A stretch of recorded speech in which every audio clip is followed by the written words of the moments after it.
Oh, this story is sure not to be problematic. The movie begins on a small island off the west coast where a photographer named Samuel roams around taking pictures. We notice that most people he takes pictures of are sleeping in random places. As it turns out, a strange crisis has hit the island. 3 days ago, people started falling asleep out of nowhere, in the middle of a car ride, inside a sauna, and even while swimming underwater. That guy's dead. At first, the observers were simply confused, but they soon found out that the ones who slept would not wake up, almost as if they were in a coma. Several doctors and researchers have come to the island in the past 72 hours, but no one has found a cure to the unique pandemic. By now, all the permanent residents of the island are asleep, the lucky ones in their homes, some at work, while others are in the grocery store or in their cars. Their bodies are functioning properly, except anytime they are moved from the original place they fell asleep, their pulse goes abnormally high. An interesting thing about the situation is that the phenomenon doesn't affect those who were not a permanent resident of the island prior to the occurrence. Hence, scientists have established a camp and put tags on every sleeping human on the island to keep track of them. Currently, no reporter is allowed in the infected zone, but Samuel has somehow managed to sneak through the border amidst the chaos. While on the adventure, he enters a bus full of sleeping passengers to take pictures. He discovers a woman holding a live goldfish and decides to take it with him. In the bizarre circumstance, Samuel feels like the fish is his only friend, and he talks to the animal accordingly. Sometime later, they end up at a house which looks good enough to spend a few days in. Samuel cautiously walks in to find a woman sleeping on her bed. Her name is Stella, and she was one of the lucky last ones to fall asleep. Samuel avoids invading her privacy and stays in the other room, not realizing that the researchers are outside his house guarding the area. Since everyone conscious has been asked to leave the island, he is afraid he will be punished if found. The following day, Samuel dreams of going to the grocery store and running into Stella, but she hardly pays any attention to him. Oh, not even in his dreams. He is woken up abruptly when he calls her by her name, and she asks him how he knows it. A new day sparks a new adventure for Samuel as he talks to a sleeping Stella while listening to the news on the radio. The entire world is talking about the pandemic, and the bizarre controversies are starting to roll in. Laughing at them, Samuel decides to explore the island in the daylight. The first person he notices is a handyman stuck to a tree, sleeping peacefully. He also finds out the animals on the island are still alive, and wonders who is taking care of them.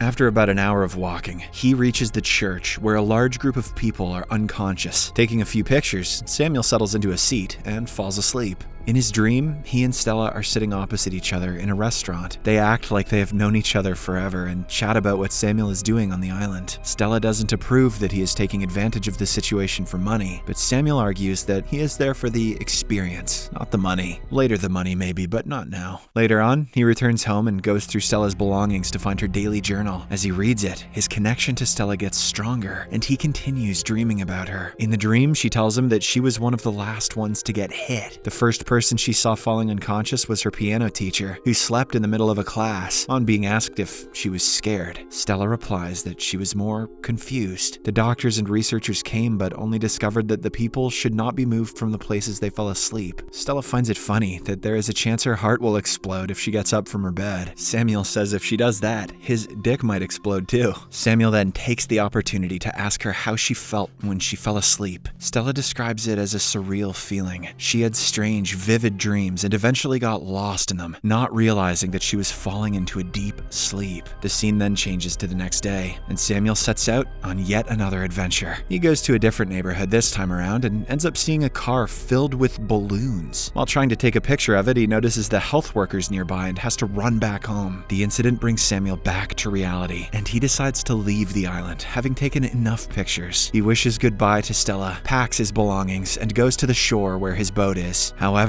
after spending quite some time at the shore looking at the boat, he decides otherwise. Just when he reaches home, he sees the faucet is running. Samuel remembers that it was running the first time he entered the house, but he is positive that he had turned it off. Suddenly, he is transferred back to his dream, sitting opposite Stella at the restaurant. She inquires about the actual reason he came to the island. Samuel finally comes clean that he came here to look at boobies. Just kidding. He came here for her. As it turns out, 1 year ago, he was on the island on vacation when he saw Stella at the grocery store. He followed her to a restaurant later that day where she seemed young and free, which piqued his interest. But before he could ask for her number, the night ended, and he never got to meet her again. Back in reality, Samuel goes to the grocery store to shop, but two researchers come in to get some alcohol at the same time. One of them bumps into Samuel, but he avoids getting caught by pretending to be unconscious. After they are gone, he delightedly shops for essentials and even pays the sleeping cashier before bringing the groceries home. After that, we see him roam around Stella's house, observing her belongings and imagining what her personality would be like. He hits the jackpot when he finds a tape recorder in the attic that has recordings of the list of her favorite things. The list has random things like the sound of a typewriter, headless Barbie dolls, and flamingo floaties. But the more Samuel listens to it, the more his infatuation grows, even though judging by that tape, she's a complete psychopath. On the list, Stella describes that driving on the beach is her favorite thing to do, and so Samuel imagines him and Stella outside looking for a car to drive to the beach. He dreads the idea of stealing from sleeping people, but Stella convinces him that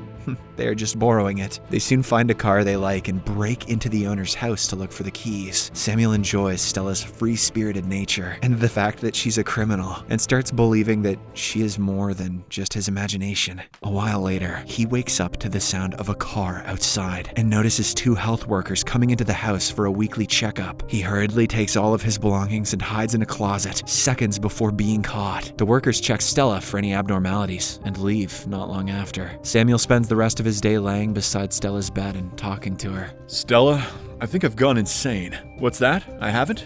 Oh, that's a relief. The next day, he yet again goes to the attic and plays the second part of her tape. This time, she talks about the things she hates and reveals that she feels lonely and vulnerable. Samuel wishes he could do something to make her feel better, which in turn makes him feel helpless. Yet again, he drifts into his imagination and starts chatting with her. The duo talks about soulmates and how everyone has one. Samuel suggests they might be each other's soulmate, but Stella doesn't believe it. Coming back to reality, Samuel finally decides to go back home, now that he has no purpose to be on the island. He makes it halfway to the dock, but cannot get himself to leave Stella. At night, he returns home and gets high off Stella's stash, dreaming about them smoking together. Starting that day, he makes it his mission to do all the things that were on Stella's list of things she loved. He makes lasagna and drinks beer out of a wine glass for the same reason. When tipsy, Stella appears in his dreams, furious about him not leaving her alone. She declares that the version of Stella he knows from her journals and tapes is not her. Samuel recognizes that she is right. After all, he has never talked to her in real life, and their relationship is entirely in his head. As he tries convincing himself coming to the island was not a mistake, Stella asks him to leave her alone and disappears into the darkness. In the following scene, Samuel once again decides to leave, but his journey is different this time around. He feels extremely thirsty on his way and gets strange hallucinations. To quench his thirst, he breaks into an apartment, but the more he drinks, the thirstier he gets. The walls start closing on him, filling him up with anxiety, which is when he realizes he is about to fall asleep like the others. As he tries his best to stay awake, he gets a call from imaginary Stella, who calls him back home. He suddenly wakes up and returns to her house in a hurry, asserting that if falling asleep is inevitable, he would rather sleep close to her. The next morning, to Samuel's utter surprise, he wakes up. However, he is unsure how long he can stay awake for. Taking the opportunity at hand, he writes notes for Stella in case she ever gets to read them. It takes him the entire day, and at the end, he too falls into a coma. Time passes, and a few days later, Stella moves in her sleep. Things take a turn when she opens her eyes, wide awake after being asleep for more than a week. She realizes that she has no energy and goes to drink water from the faucet. This is when she sees a second toothbrush on the counter and figures someone else has been living with her. While cautiously approaching a sleeping Samuel in the living room, Stella is more confused than scared. She wants to wake him up, but gives up after a few tries. The house is filled with random objects she likes, like a Barbie without her head and a giant flamingo floaty. Stella is pleasantly surprised to see them, but it washes away. As soon as she finds out Samuel read her journals and listened to her tapes, in a fit of rage, she hits him several times and discovers the notes he wrote for her. In them, he apologizes to her for listening to her tapes and assures her that she is like everyone else. He tells her feeling lonely and building up a defense system is okay, but asks her to be herself. The notes overwhelm Stella as she figures out that the stranger in her house knows her inside out, and she too feels like she has known him forever. In the next few days, she gets several dreams with Samuel in them. They chat about his likes, dislikes, fears, and responsibilities, as he did with her in his dreams. Even though they have not even met each other in real life, Stella knows they are connected. Hence, she takes care of him like he did to her. Then comes the morning when Stella wakes up later than usual to a pleasant surprise. Samuel is no longer on the sofa he was sleeping on. The two meet each other in the kitchen for the first time, but to them, it feels like they are lovers reuniting after decades. Samuel introduces himself and shakes hands with her, delighted to know that she is just as happy to meet him. In the final scene, we are brought back to the bus where it all started. The woman whose goldfish Samuel had stolen wakes up from her sleep, and we see that she now has 2 fishies in her hands instead of 1. This movie brought to you by Chloroform. Except for a few people back in London. Subscribe for more videos like this, turn on notifications, and leave a like to help the channel out. Thank you for watching.